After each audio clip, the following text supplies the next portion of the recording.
नमो नमः। सुनाई दे रहा है?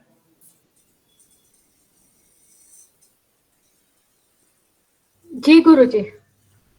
जी गुरुजी। ओके, तो हम वर्ग का आरंभ करते हैं। रामाय रामभद्राय रामचंद्राय वेदसे रघुनाथाय नाथाय सीतायाः पतये नमः। आप सभी का स्वागत है आज के इस व्याख्यान में। आज हमारा जो विषय है, इस व्याख्यान का विषय है, वह है पारंपरिक रामायणों की लोकप्रियता और प्रासंगिकता। तो इस विषय पर आज हम चर्चा करेंगे। और अभी तक के व्याख्यान में रामायण का उद्गम, रामायण की कथा वस्तु, विभिन्न भाषाओं में रामायण का प्रचार और विदेशों में भी राम कथा ने किस तरह से विदेशी संस्कृतियों को प्रभावित किया, इन कुछ बिंदुओं पर हमने थोड़ा विचार किया था। आज हम ये जो रामायण है या जितने भी हमारी पारंपरिक रामायणें हैं, पारंपरिक रामायण में जैसे हम ले लेते हैं वाल्मीकि रामायण, तो सबसे आदि काव्य के रूप में कहा ही है। उसके अतिरिक्त जो अध्यात्म रामायण है, योग वासिष्ठ रामायण है, या अन्य भाषाओं में लिखी गई जैसे अवधी भाषा में रामचरितमानस इत्यादि, ये जितनी भी पारंपरिक रामायणें हैं, इनकी जो एक लोकप्रियता रही है और महर्षि आदि कवि वाल्मीकि के द्वारा प्रणीत जो रामायण है, वह रामायण सभी के लिए एक उपकारक या उपजीव्य काव्य रहा है।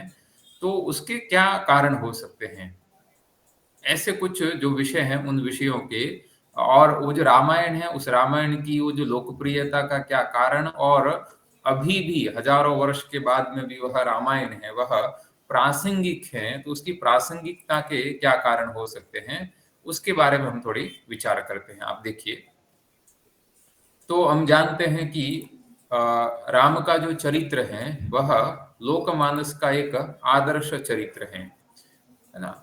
और आदर्श चरित्र होने के कारण ही हमारी दैनिक जीवन के प्रेरणा स्रोत भी हैं।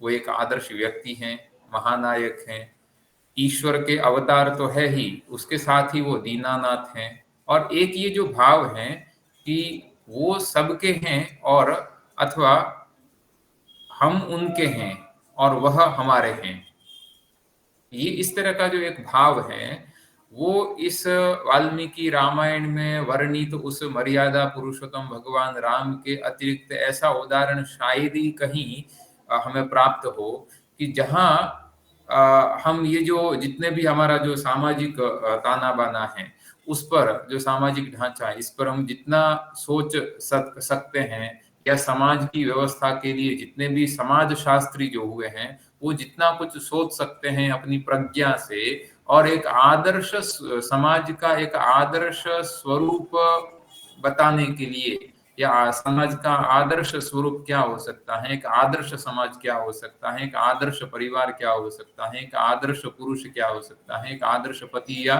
पुत्र क्या हो सकता है, ऐसे जो भी समाज शास्त्री या जो भी विद्वान हम अवधारणाएं वो बनाए, लेकिन भगवान राम ने उन सभी को अपने व्यवहार से, उन्होंने अपने व्यवहार से इन सभी अवधारणाओं को पुष्ट कर दिया है, और अपने व्यवहार से ही ये सभी कुछ उन्होंने कह दिया है। तो इस तरह का एक जो चरित्र है, वो चरित्र आपको विश्व की अन्य किसी भी संस्कृति में इस तरह का उदात्त चरित्र देखने को नहीं मिलता है।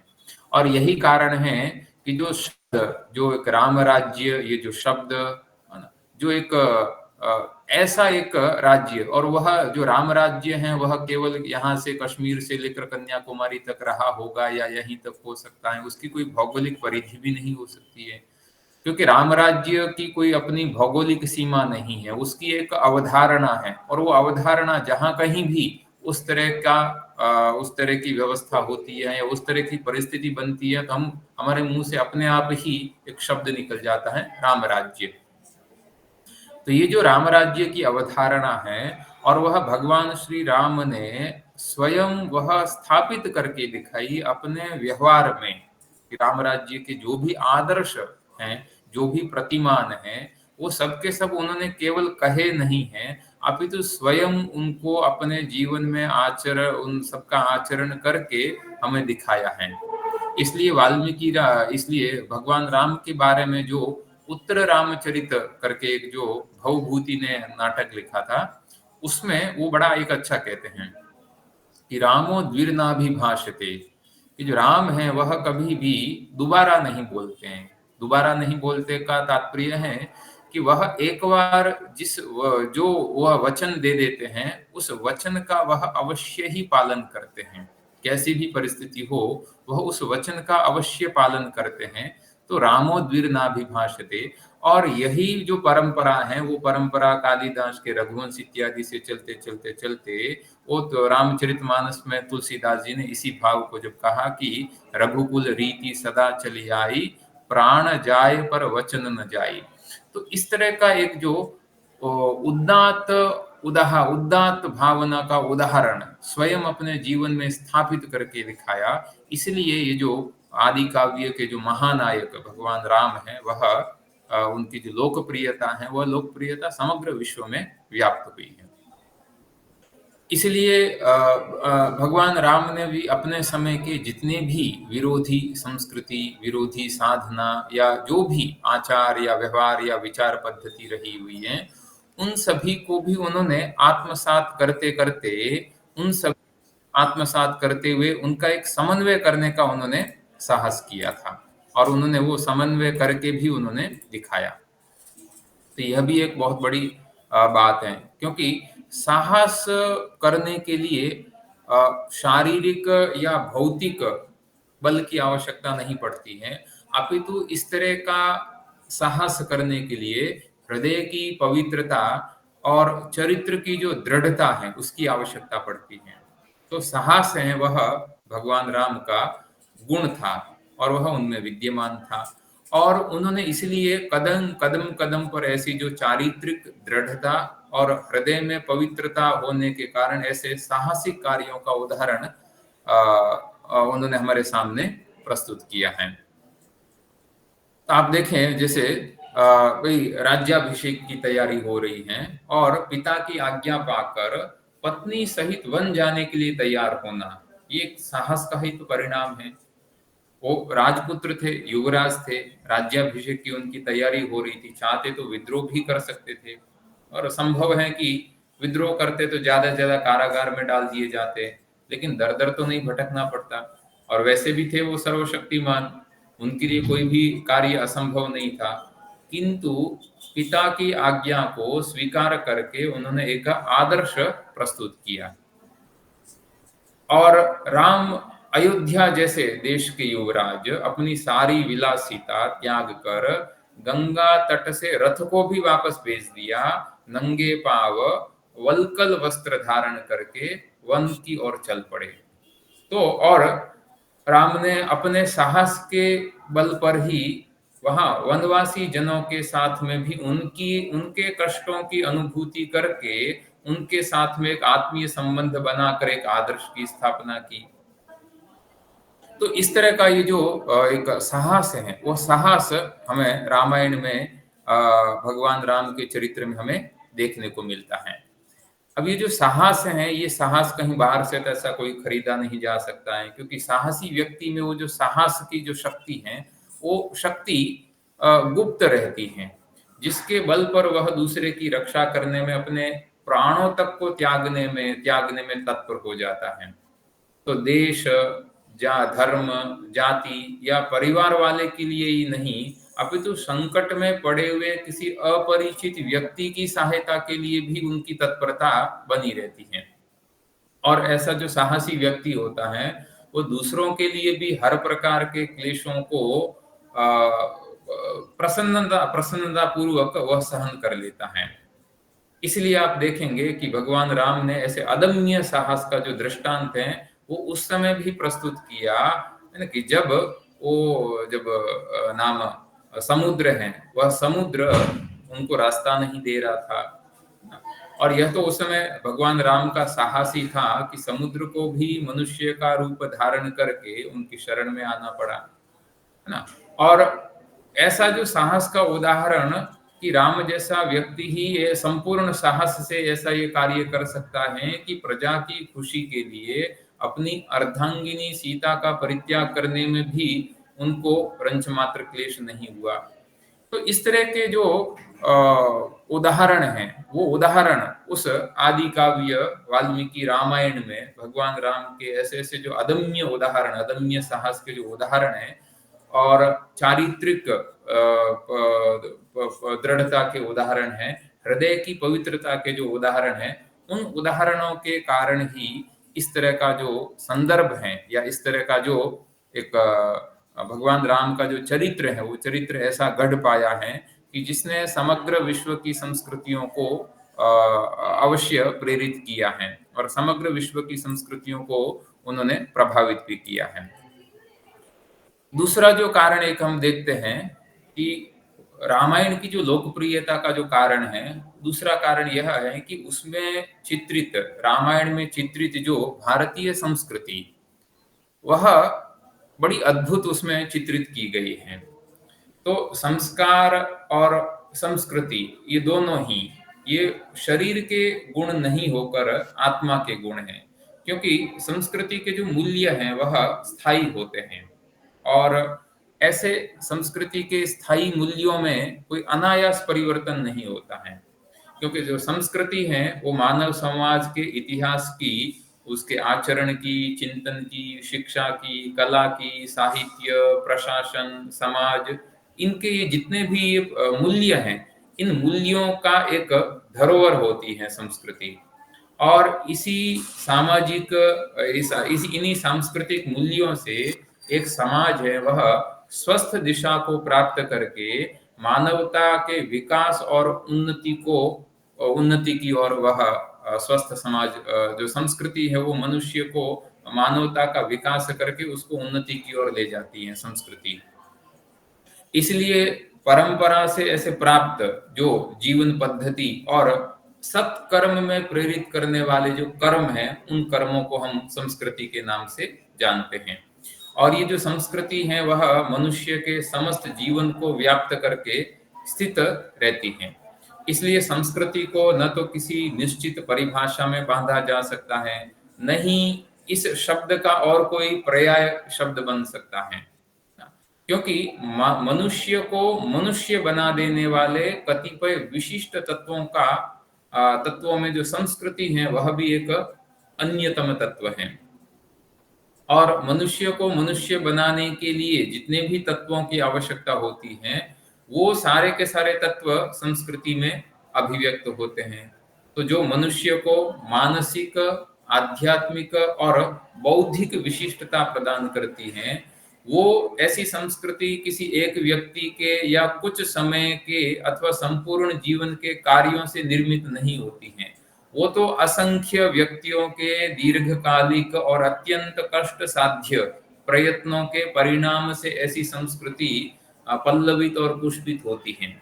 इसलिए ये जो संस्कृति है, उस संस्कृति का नाश भी एकदम नहीं हो सकता है, क्योंकि वह हजारों वर्षों के परिश्रम से ऐसी संस्कृति है वह पुष्पित और पल्लवित होती है, समृद्ध होती है। तो उसका किसी भी संस्कृति का नाश भी एक दिन में नहीं हो सकता है। और ऐसी जो संस्कृति है, जो भारतीय संस्कृति, वह भारतीय संस्कृति जो वाल्मीकि रामायण है, उस वाल्मीकि रामायण के प्रत्येक अध्याय के प्रत्येक श्लोक में कहीं न कहीं आपको वह दृष्टि गोचर होती है, ऐसी संस्कृति, उदात्त संस्कृति। और आप एक देखिए कि जो भी मनुष्य होता है, तो मनुष्य स्वयं भले ही वो अनुचित आचरण कर रहा है, पाप का आचरण कर रहा है, कुमार्ग की ओर वह जा रहा है, लेकिन ऐसे व्यक्ति के मन में भी जो उदात्त गुण है, पुण्य कर्म है, शुभ कर्म है, सुकर्म है, उनके प्रति एक सहज आकर्षण बना रहता है कि अच्छा मैं भले ही ये कुमार्ग कर रहा हूँ, लेकिन वैसा नहीं करना चाहिए। एक सन्मार्ग की ओर प्रेरित होना चाहिए। ऐसी जो प्रेरणा है या प्रवृत्ति है, वो अनुचित आचरण करने वाले व्यक्ति के हृदय में भी ऐसी भावना अवश्य रहती है। तो मनुष्य के मन में उदात्त गुणों और सुकर्मों के प्रति एक सहज आकर्षण रहता है। और इसीलिए जो आत्मा में भाई परमात्मा का निवास है, ये इसका एक प्रबलतम उदाहरण है। तो जो मनुष्य है, वह विभिन्न जो आदर्श हैं, उन आदर्शों को अपने जीवन में नहीं ढाल सकता है। इसलिए वह क्या करता है, वह किसी न किसी आदर्श या किसी न किसी एक आदर्श प्रतिमान को वह अपने सामने रखता है। और वाल्मीकि रामायण में जीवन के प्रत्येक संबंध में इस जीवन के जितने भी आदर्श के पक्ष हो सकते हैं, उन पक्षों की एक व्यावहारिकी स्थापना हमें वहां देखने को मिलती है। और देखने को मिलती हैं। इसलिए जीवन के जितने भी आदर्श पक्ष हो सकते हैं, और आदर्श पक्ष भी ऐसे नहीं कि कोई काल्पनिक पक्ष की वो संभव ही नहीं, अपितु व्यावहारिक पक्ष। और जिन पक्षों को जो पक्ष वाल्मीकि रामायण में अलग अलग पात्रों के द्वारा निभाए गए हैं, जो पक्ष संभव हैं, व्यवहारिक धरातल पर भी पक्ष संभव हैं, ऐसे पक्ष वाल्मीकि रामायण में जीवन के प्रत्येक घटना से संबंधित, जीवन के प्रत्येक पक्ष से संबंधित, जीवन की प्रत्येक कड़ी से संबंधित ऐसे जो आदर्श पक्ष हैं, व्यवहारिक आदर्श पक्ष हैं, वो हमें वहां देखने को मिलते हैं। इसलिए भी जो रामायण है, वो रामायण सारे विश्व संस्कृतियों में लोकप्रिय हुई है, और यही कारण है कि उसकी आज भी प्रासंगिकता है। आप यहाँ देखिए, एक मैं उदाहरण यहाँ लिखा हूं कि माता पुत्र का जो संबंध है, वह बड़ा ही श्रद्धा भरित, प्रेममय और बड़ा ही एक स्मरणीय होता है। और कैकेयी ने सौतेली माँ का आदर्श एक अवश्य वहां प्रस्तुत किया, लेकिन राम ने एक सुपुत्र होने का चरम आदर्श प्रस्तुत कर दिया। आप देखिए कि जब ये मतलब राजा दशरथ ने कैकेयी को जब उन्होंने 2 वरदान दिए, कैकेयी ने वरदान मांगे, तो राजा दशरथ को विवश होकर वरदान देने पड़े।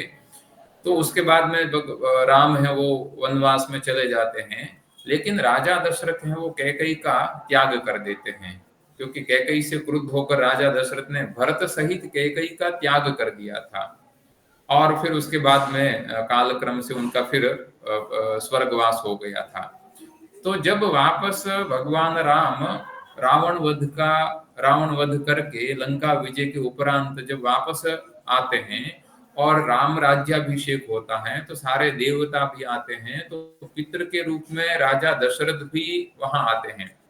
तो वहां भगवान राम का एक वाक्य है अपने पिता दशरथ के लिए कि स्वर्ग से आए हुए पिता दशरथ से राम ने केवल एक ही याचना की कि बाकी सब तो मेरे पास में है, लेकिन मैं आपसे केवल एक ही याचना कर रहा हूं। और वह याचना क्या है? तो याचना ऐसा है, उनका जो वाक्य है, वो वाक्य वहां महर्षि वाल्मीकि जी बड़ा मार्मिक वाक्य वो लिखते हैं। तो राम जी का ये वाक्य है दशरथ जी के लिए, सपुत्रां त्वां त्यजामीति यदुक्ता कैकेयी त्वया स शापः कैकेयीं घोरः सपुत्रां न स्पृशेत प्रभो। है ना, कि हे प्रभु, हे राजन, आपने उस समय, है ना, मेरे वनवास के समय क्रोध में आकर कैकेयी को जो ये कहा था, सपुत्रां त्वां त्यजामि, पुत्र के सहित मैं, है ना, पुत्र भरत के सहित मैं तुम्हारा त्याग कर रहा हूं।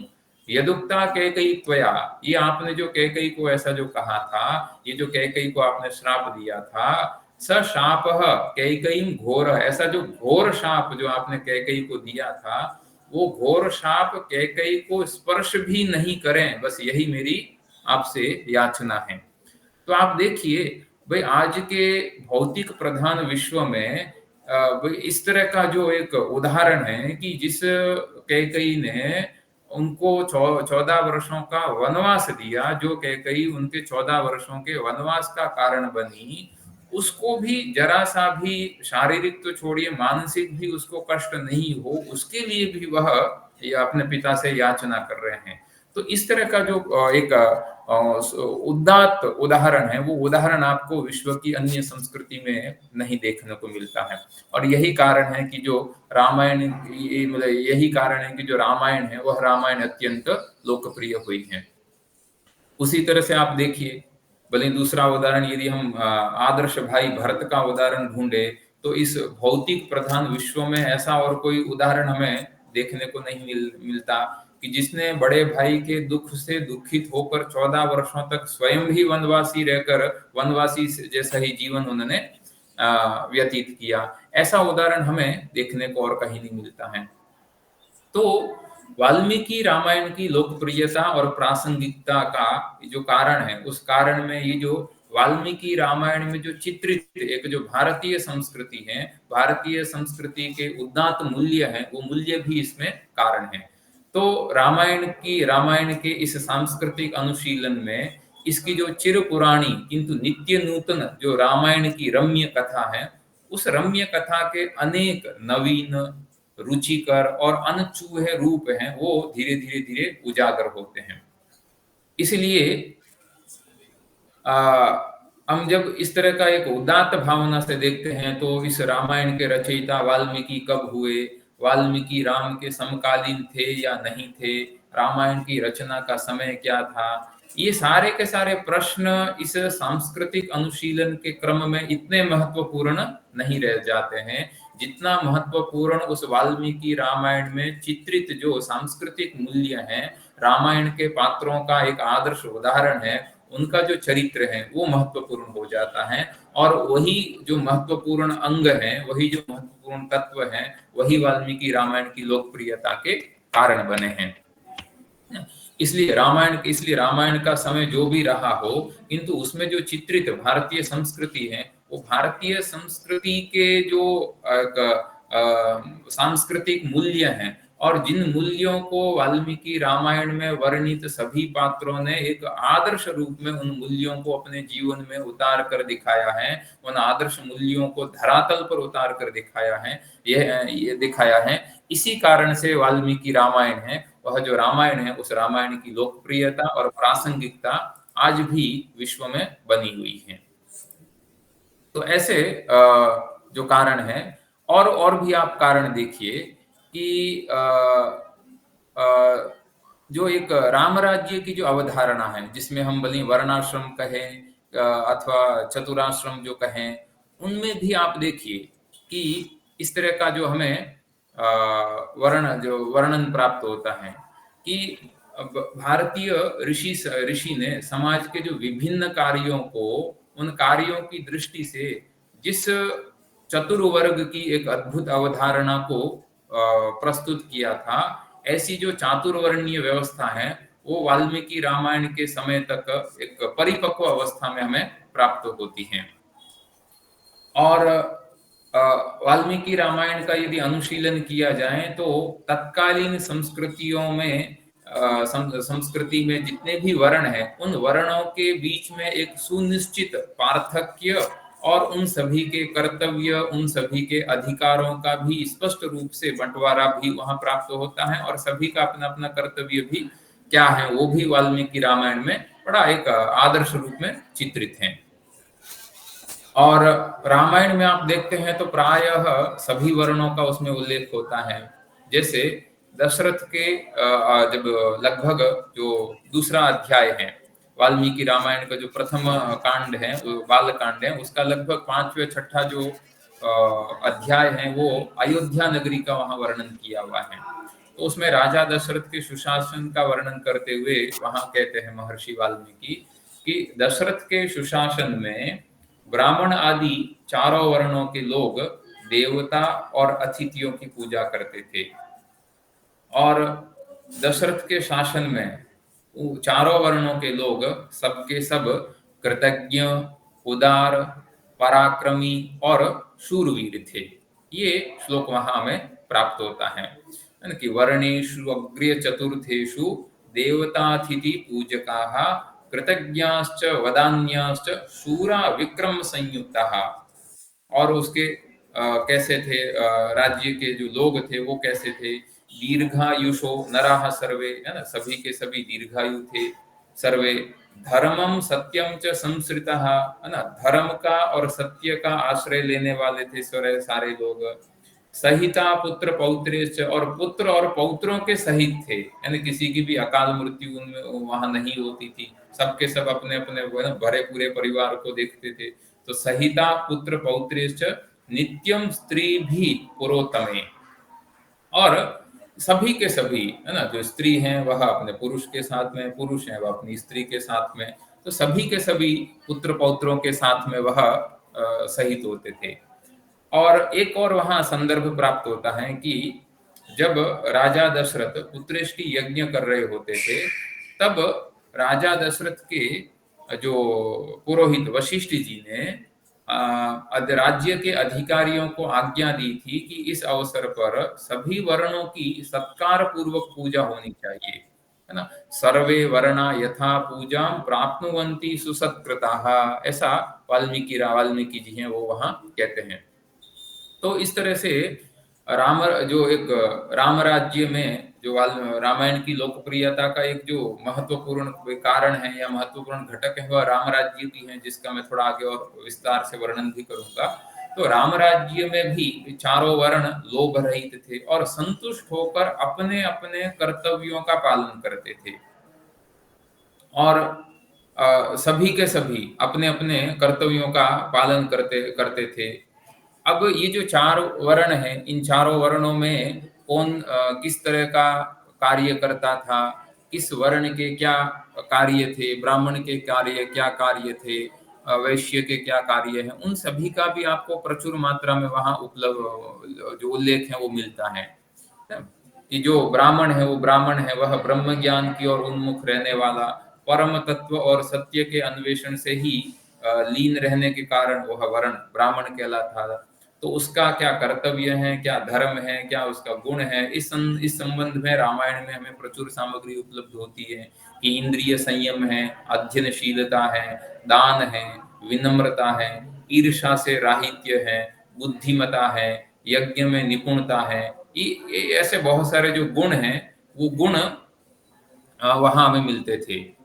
लेकिन एक और विशेष वहां बात ये मिलती है, वाल्मीकि रामायण के ही बालकांड के 6ठे अध्याय में एक वहां वह महर्षि वाल्मीकि जी कहते हैं कि यद्यपि ब्राह्मण का कर्तव्य है यज्ञ करना, करवाना, दान लेना और देना, तो ये जो 6 कर्म बताए हैं, तो उसमें से कि राजा दशरथ के राज्य में जो ब्राह्मण हैं वह ब्राह्मण दान देते तो थे किंतु दान लेने से बचते ही रहते थे, यानी उनके, क्योंकि उनको जीवन निर्वाह के लिए जितना आवश्यक है उतना धन उनके पास में है, तो लोभ लोभ या अनावश्यक वस्तु के संग्रह की भावना उनमें नहीं होती थी। वहां एक श्लोक प्राप्त होता है, संयताश्च प्रतिग्रहे। तो ये जो है ये वाक्य एक उस वर्ग के निर्लोभ और अपरिग्रह गुण का परिचायक है। और फिर महर्षि वाल्मीकि कहते हैं कि ना विद्वान ब्राह्मण कुतश्चित, कि उस राज्य में कोई भी ब्राह्मण वह अविद्वान नहीं था, है ना, यानी सभी के सभी बहुश्रुत और निरंतर अपना जो उनका कर्तव्य है निरंतर अध्ययन, उस निरंतर अध्ययन में वह संलग्न ही रहता था। इस तरह का जो वर्णन है वह वर्णन हमें प्राप्त होता है। और इसलिए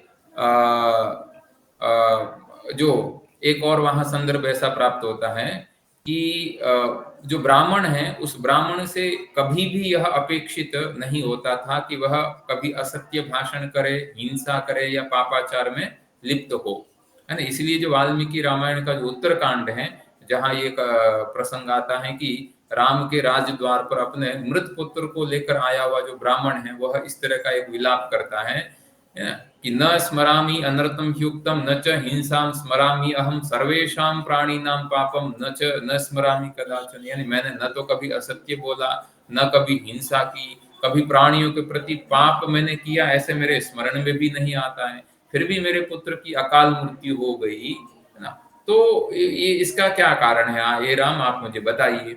तो इस तरह से जो प्रत्येक वर्ण, ये तो केवल एक उदाहरण के रूप में दे रहा हूँ, और उसी तरह से प्रत्येक वर्ण, है ना, कि वर्ण व्यवस्था में जो क्षत्रिय हैं वह यानी जितने गुणों का वर्णन वाल्मीकि रामायण में ब्राह्मणों का किया है, उतना ही क्षत्रिय के गुणों का भी उसमें वर्णन वहां किया गया है। तो राजा के क्या कर्तव्य हैं, अमात्य के क्या कर्तव्य हैं, है ना, उन सभी का जो कर्तव्य है, उन सभी के जो अधिकार है, उन अधिकारों का वर्णन हमें वाल्मीकि रामायण में प्राप्त होता है। उसी तरह से जो अन्य वर्ण है, उन अन्य वर्णों का भी वर्णन हमें वाल्मीकि रामायण में प्राप्त होता है। ये जो चारों वर्णों की जो व्यवस्था है, जिसको हम आश्रम व्यवस्था कहते हैं, तो जो चतुराश्रम की कल्पना भी वाल्मीकि रामायण में हमें प्राप्त होती है, और यह चतुराश्रम की कल्पना भारतीय संस्कृति के जो समुज्ज्वल तत्वों में से एक है। और इसकी क्योंकि इससे इस आश्रम व्यवस्था से मनुष्य के जीवन में सतत सौख्य बना रहता है, और जीवन के समस्त प्रयोजन, भले वो धर्म हो, अर्थ हो, काम हो या मोक्ष रूपी चारों के चारों जो पुरुषार्थ हैं, वो पुरुषार्थ भी इसी व्यवस्था से पूर्ण होते थे। इसलिए ऋषियों ने मनुष्य की एक अनुमानित आयु लगभग 100 वर्ष मानकर एक चार उसकी आयु के चार काल्पनिक खंड करके उन्हें आश्रम का नाम दिया, है ना? लेकिन किसी भी आश्रम में आयु की सीमा व्यक्ति की योग्यता और लक्ष्य पूर्ति पर ही निर्भर करती थी। इस तरह का वर्णन भी हमें वाल्मीकि रामायण में प्राप्त होता है। तो ब्रह्मचर्य आश्रम है, गृहस्थाश्रम है, वानप्रस्थ आश्रम है और संन्यास आश्रम, इन सभी का वर्णन है वह हमें वहां प्राप्त होता है। इसके अतिरिक्त एक और जो विशेष हमें वर्णन प्राप्त होता है कि राम राज्य की जो अवधारणा, वह हमें वाल्मीकि रामायण में प्राप्त होती है, और इस राम राज्य की अवधारणा ने विश्व की सभी संस्कृतियों को अनुप्राणित अनुप्राणित किया है। और अभी भी आप देखिए कि कहीं भी अगर कहीं किसी राज्य में अच्छा काम हो रहा है, तो उसकी यदि कहीं उसका कहीं उदाहरण देना है, तो उदाहरण हम किससे देंगे? राम राज्य से देते हैं। या राजा का भी यदि उदाहरण देना है, तो राजा कैसा होना चाहिए? राम की तरह राजा होना चाहिए, है ना? आज भी कहीं ऐसा विपरीत आपको उदाहरण देखने को नहीं मिलता है कि अरे, है ना, राम तो इस राजा की तरह थे, ऐसा कोई विपरीत उदाहरण देखने को नहीं मिलता। या तो अरे, राम राज्य तो इस राज्य की तरह था, ऐसा विपरीत उदाहरण नहीं देखने को मिलता। अपितु उसका दूसरा ही उदाहरण देखने को मिलता है कि अच्छा, राम राज्य ऐसा था तो वैसा यहाँ होना चाहिए। तो एक हमने एक आदर्श प्रतिमान ऐसा स्थापित किया है, और उस आदर्श प्रतिमान को भगवान राम ने स्थापित करके दिखाया था अपने राज्य में, एक राजा के रूप में, एक अमात्य के रूप में, पुत्र के रूप में, भाई के रूप में, शत्रु के रूप में, है ना? पूरा का पूरा एक आदर्श उन्होंने स्थापित करके वह दिखाया था। तो इस तरह की जो राम राज्य की अवधारणा है, वह अवधारणा वाल्मीकि रामायण के अनेकों प्रसंगों में हमें देखने को मिलती है। और वाल्मीकि ऋषि ने एक राम राज्य की समग्र एक अवधारणा है, वो भी उन्होंने हमारे सामने प्रस्तुत की है। तो ये जो अवधारणा है, उस अवधारणा के कारण भी जो वाल्मीकि रामायण है, या जितनी भी हमारी रामायण है, वो रामायणें भी लोकप्रिय हुई है और उनकी प्रासंगिकता बनी हुई है। तो ये अवधारणाएं क्या है? तो सबसे पहला जो ये कहा है कि राज्य, है ना, तो राज्य जो राम राज्य, तो यहाँ दो शब्द। तो राज्य जो शब्द है, तो राज्य का दो अर्थ होता है, या तो राज्य भाव, है ना, राज्य का जो भाव है उसको राज्य भाव, यानी जो राजा है उस राजा का जो भाव है वह राज्य होता है। अथवा राज्य इदम राज्यम, अथवा राजा का जो है उसको हम राज्य कहते हैं। तो राजा का होना या राजा का जो कर्म, यानी राजा का जो होता है वह उसका राज्य होता है। तो राम राज्य का क्या अर्थ होगा? तो राम राज्य का अर्थ होगा कि राम का राजा के रूप में होना, वह भी राम राज्य कहलाएगा। और राजा के रूप में राम का जो कार्य है, है ना, यह राजा के रूप में राम का है ना। इस तरह का जो भाव है वह भाव भी राम राज्य कहलाता है। अभी जो राम राज्य है इसका हम दो प्रकार से विवेचन कर सकते हैं। एक तो राम राज्य का एक आदर्श रूप है ना? तो राम राज्य कैसा था, उसमें क्या था, क्या नहीं था, ये एक आदर्श रूप है। वो आदर्श रूप भी हमें प्राप्त होता है। और दूसरा जो राम राज्य का विवेचन का प्रकार है वह दूसरे राज्य की तुलना से हम राम राज्य की विशिष्टता हम बता सकते हैं।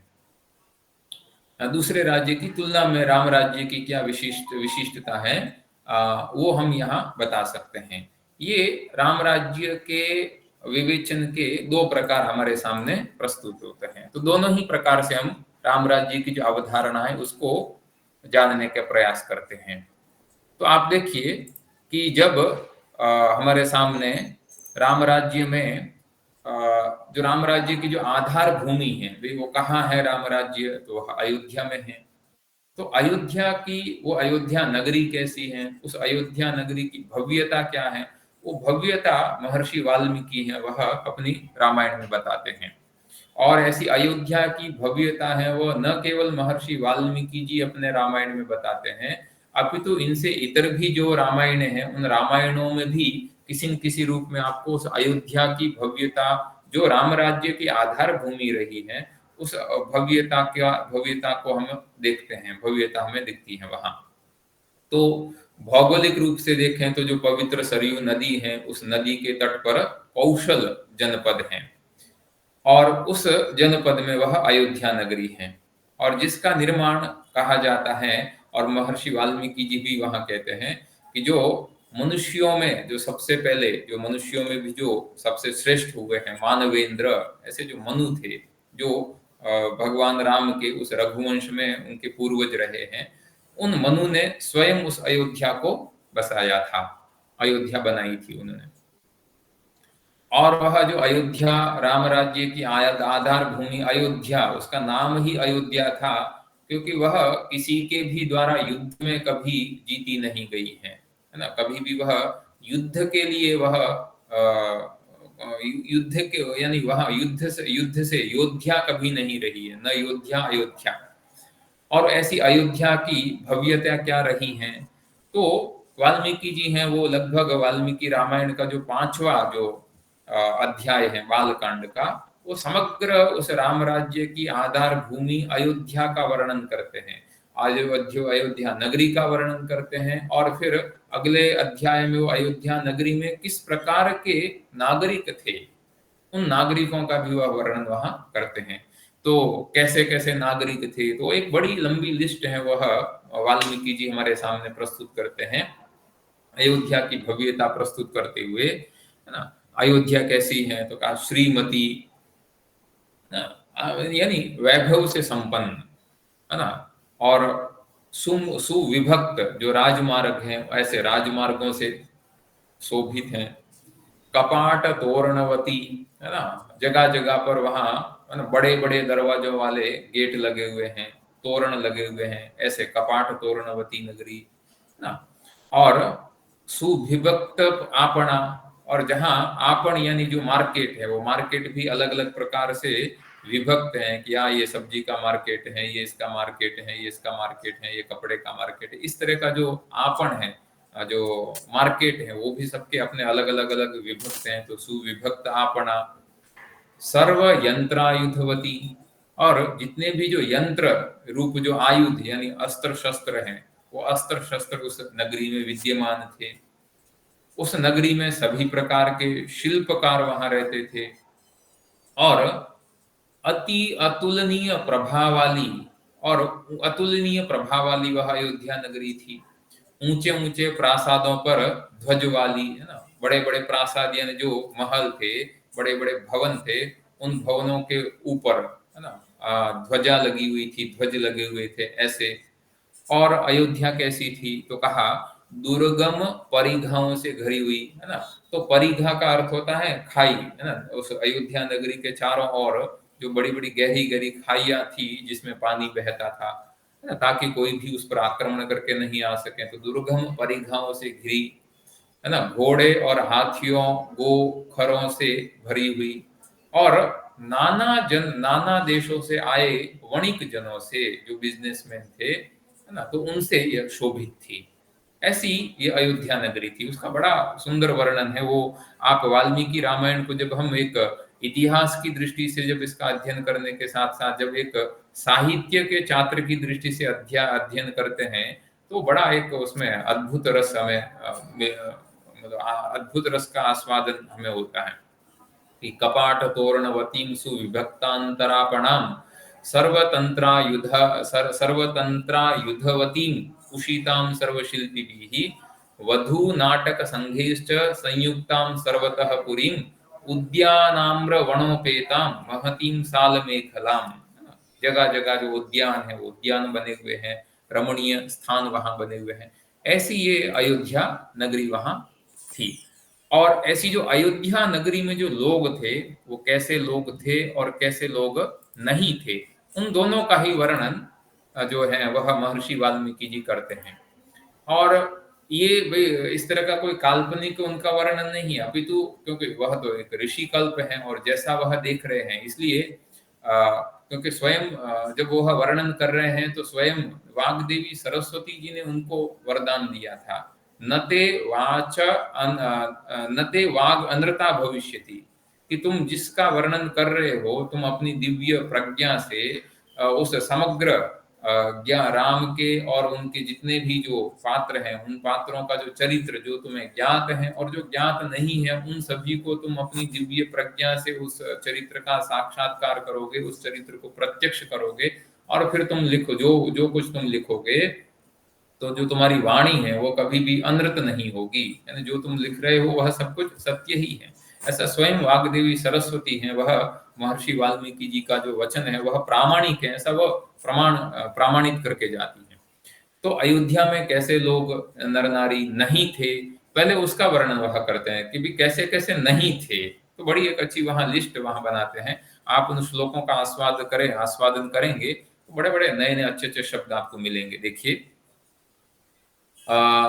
नास्तिको नानृति वापि न कश्चिद अबहुश्रुतः ना सूयको न चाशक्तो ना विद्वान विद्यते क्वचित। तो आप ये पूरा का पूरा, मैं तो केवल एक एक श्लोक वहां से लिया हूं, वाल्मीकि रामायण के बालकांड के 7वें सर्ग से, जिसमें राम राज्य की अवधारणा वहां कही है। तो कैसे कैसे लोग नहीं थे, तो अकुंडली, है ना, कि जिसके कानों में कुंडल नहीं है, ऐसा कोई अकुंडली नहीं है। सभी के पास में कुछ न कुछ अपना जो आभूषण है वो आभूषण से युक्त था, युक्त युक्त पुरुष नर नारी थे। अमुकुटी कोई नहीं था, है ना, जरूर उसके सिर के ऊपर कोई न कोई मुकुट है या जो भी पगड़ी इत्यादि मुकुट है वो उसके सिर पर रहता था। अश्रग्वी, है ना, गले में कोई न कोई अमूल्य माला माला धारण किया हुआ है ना, तो माला से रहित कोई नहीं है।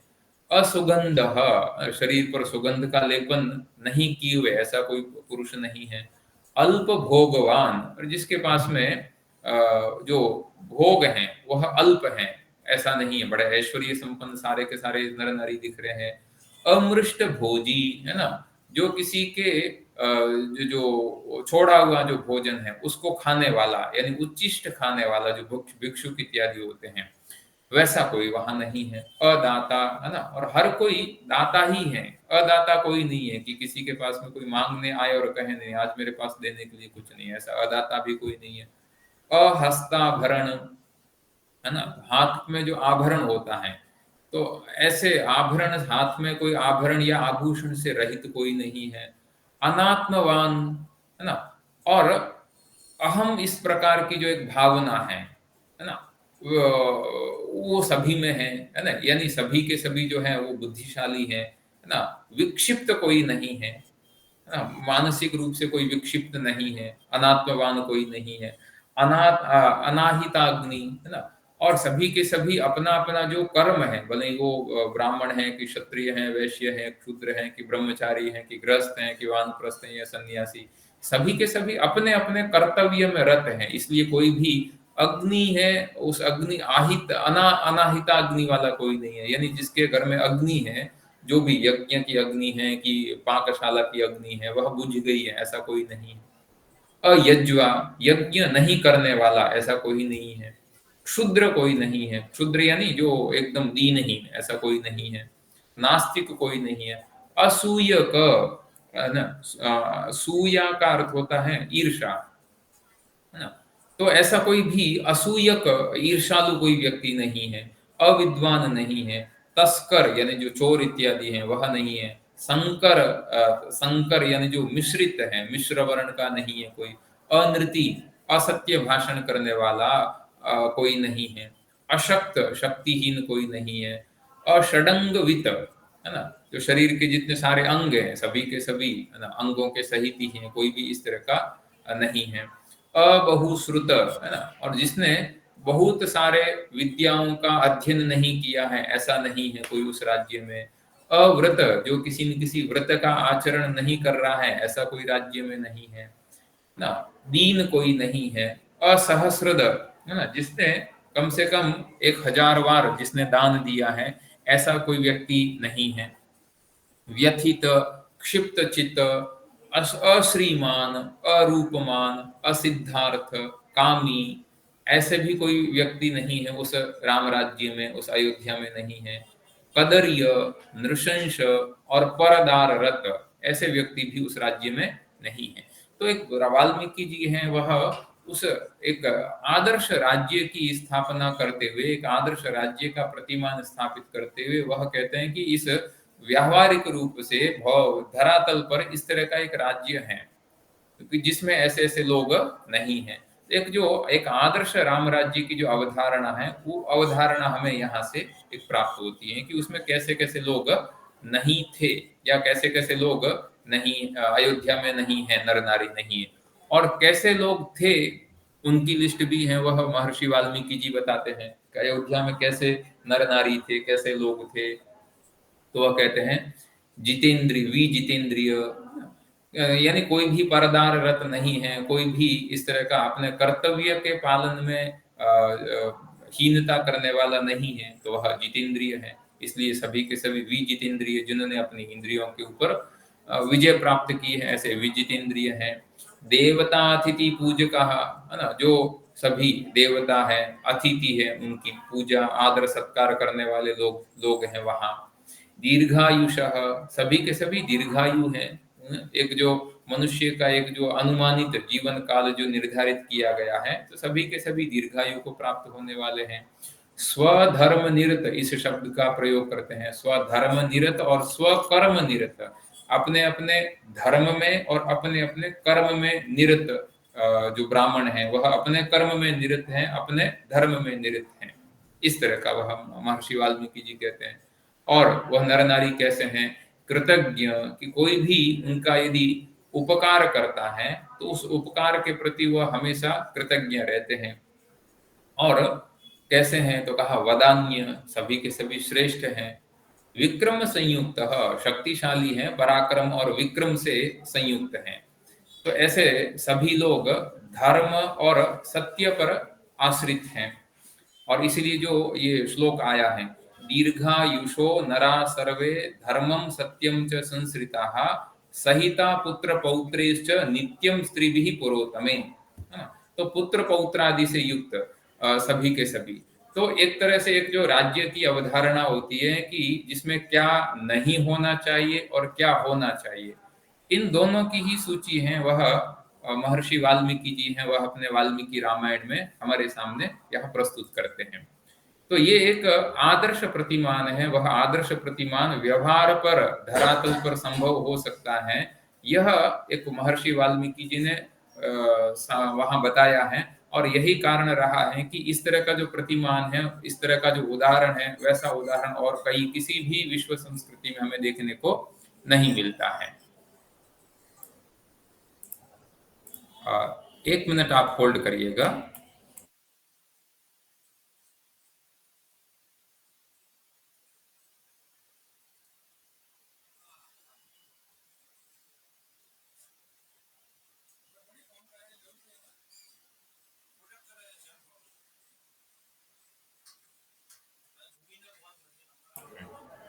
तो इस तरह के एक जो आदर्श राम राज्य का जो स्वरूप है, वह स्वरूप वाल्मीकि रामायण में हमें देखने को मिलता है। इसके अलावा राम राज्य में क्या नहीं था, वह महर्षि वाल्मीकि जी फिर वापस वहां बताते हैं कि कहीं भी पुत्र मरण है, वह राम राज्य में नहीं था। नारियों में वैधव्य, विधवापन, वह राम राज्य में नहीं था।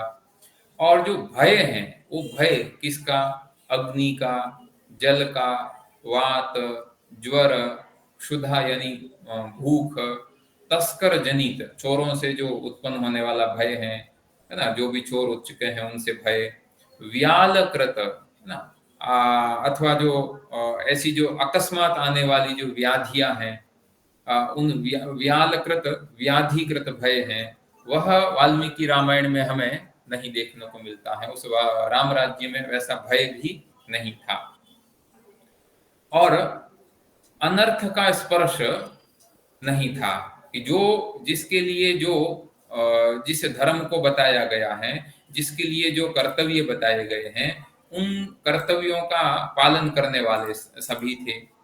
इसलिए कर्तव्य का पालन करने वाले होने के कारण न तो वहां कहीं अनर्थ था, न कहीं अनर्थ यानी असत्य भाषण, न कहीं अनर्थ था। इसलिए महर्षि वाल्मीकि हैं, वह बड़े अच्छे वहां एक श्लोक में कहते हैं, न चाग्निजम भयम किंचित नाप्सु मज्जनन्ति जंतवः, न वातजम भयम किंचित नापि ज्वर कृतम तथा।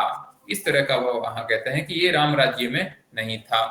तो राम राज्य में क्या था, वह महर्षि वाल्मीकि कहते हैं कि पतिव्रता नारियां थी। तो पतिव्रता नारियां यानी जो दोनों तरह से हम कह सकते हैं। और धन धान्य युक्त नगर और राष्ट्र वहां था। गोदान और अश्वमेध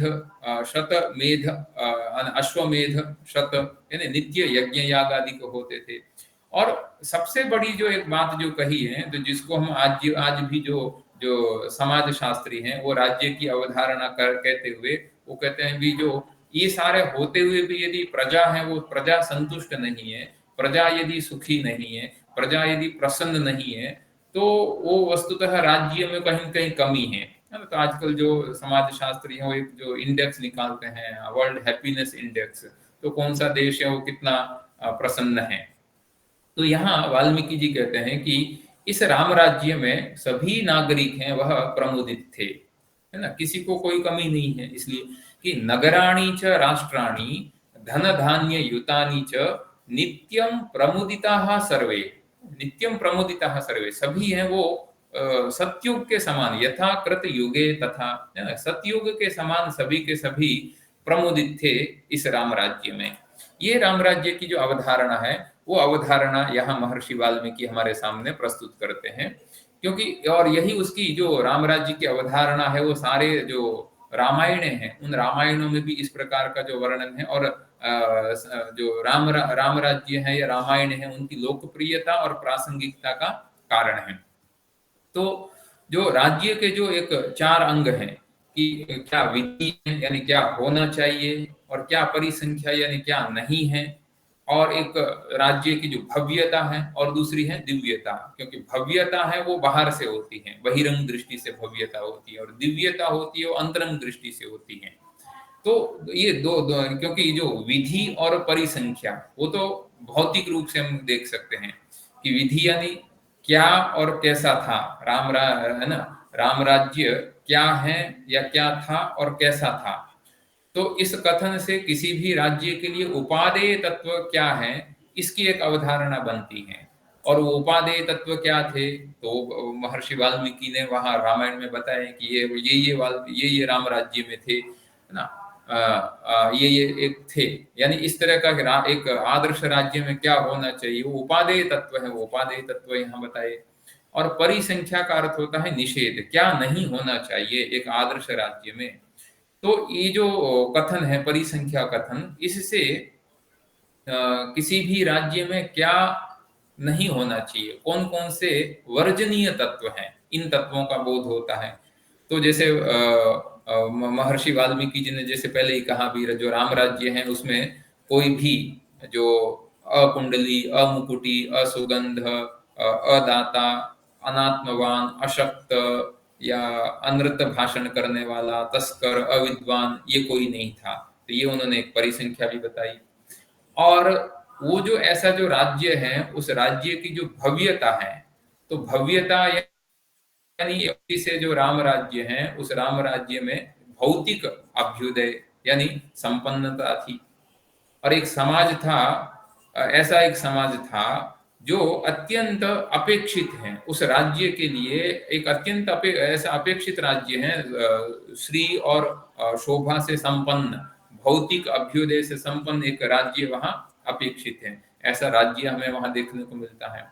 और दिव्यता, तो दिव्यता है वो अंतरंग दृष्टि से जो भी उस राज्य के जो राजा से लेकर जो प्रजा तक जितने भी नागरिक हैं, उन सभी का जो उत्तम और अनुकरणीय चरित्र, जिसमें सत्य, धर्म, दान, तपस, त्याग, मित्रता, शौच, सरलता, विद्या, गुरु शुश्रूषा, ये आदि सभी जो सद्गुण हैं, वो सद्गुण उसमें आ जाते हैं। तो उस राम राज्य के जो नागरिक हैं, वो नागरिक इन सभी सद्गुणों से युक्त थे, जो एक राम का एक आदर्श स्वरूप भी है। और ये गुण केवल और केवल उन राम राज्य के नागरिकों में नहीं थे, अपितु उन नागरिकों के जो राजा हैं राम, उन राजा में भी ये सारे के सारे गुण हैं। और यही अयोध्या कांड के 22वें अध्याय में महर्षि वाल्मीकि कहते हैं कि सत्यम दानम तपस्त्यागो मित्रता शौच मार्जवम विद्या च गुरु शुश्रूषा ध्रुवाण्येतानि राघवे। है ना, राघव में ये सारे के सारे जो गुण हैं, सत्य से लेकर गुरु शुश्रूषा तक, ये जो सद्गुण बताए हैं, ये एतानी ध्रुवाणी, निश्चित रूप से राम में ये सारे के सारे गुण विद्यमान हैं। तो इस तरह का जो एक आदर्श प्रतिमान है, वो आदर्श प्रतिमान महर्षि वाल्मीकि जी रामायण में राम राज्य का हमारे सामने वर्णित करते हैं।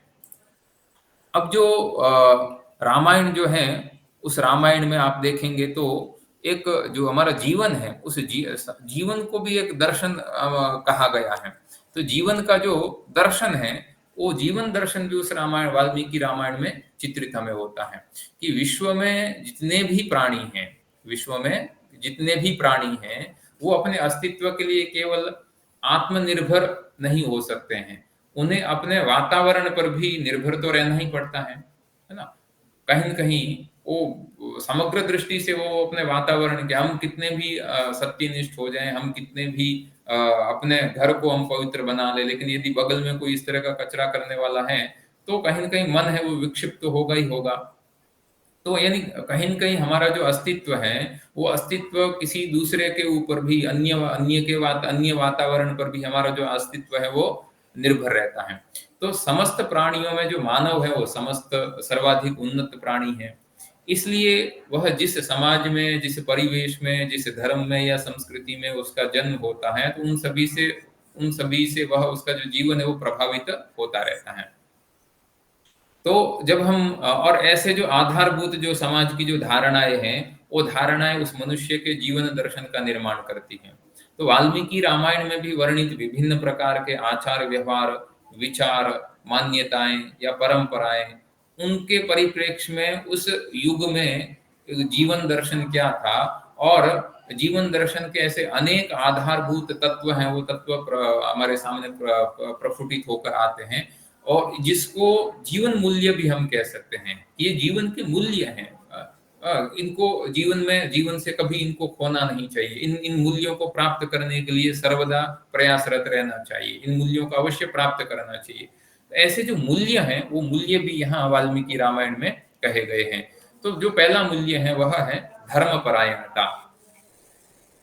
तो वाल्मीकि जो रामायण है, उसके प्रारंभ में ही जैसे कहा कि राजा दशरथ के द्वारा पालित उस अयोध्या नगरी का वर्णन है कि जिस श्रेष्ठ नगरी में सभी नागरिक धर्मात्मा थे, है ना। तस्मिन् पुरवरे हृष्टा धर्मात्मानो बहुश्रुता, क्योंकि कि अयोध्या के पुरुष और स्त्री सभी धर्मशील थे, है ना। सर्वे नराश्च नार्यश्च धर्मशीला, ऐसा महर्षि वाल्मीकि जी कहते हैं।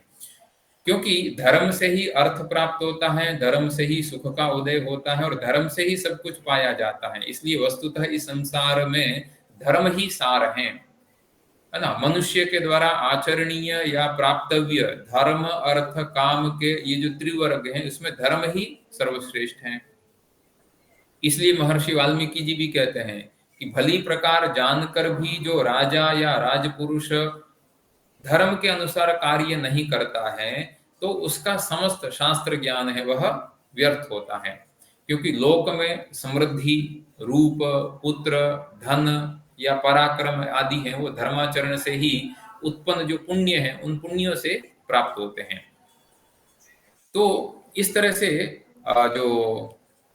ऐसे जो उद्धरण हमें प्राप्त होते हैं, वो उद्धरण रामायण में हमें देखने को मिलते हैं, है ना?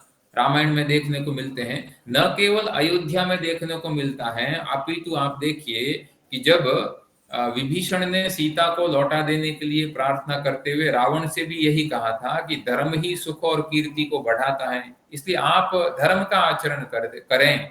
ये विभीषण का वहां वाक्य है रावण के लिए कि भजस्व धर्मम रति कीर्ति वर्धनम, है ना, कि धर्माचरण से उन्नति होती है और अधर्माचरण से नाश होता है। और जब जो रावण का मामा जो माल्यवान है, वो माल्यवान भी रावण को राम से संधि करने के लिए समझाते हुए यही तर्क वो देता है कि रावण के द्वारा धर्म का नाश और अधर्म के ग्रहण के कारण ही लंका के नाश का प्रसंग उपस्थित हो गया है।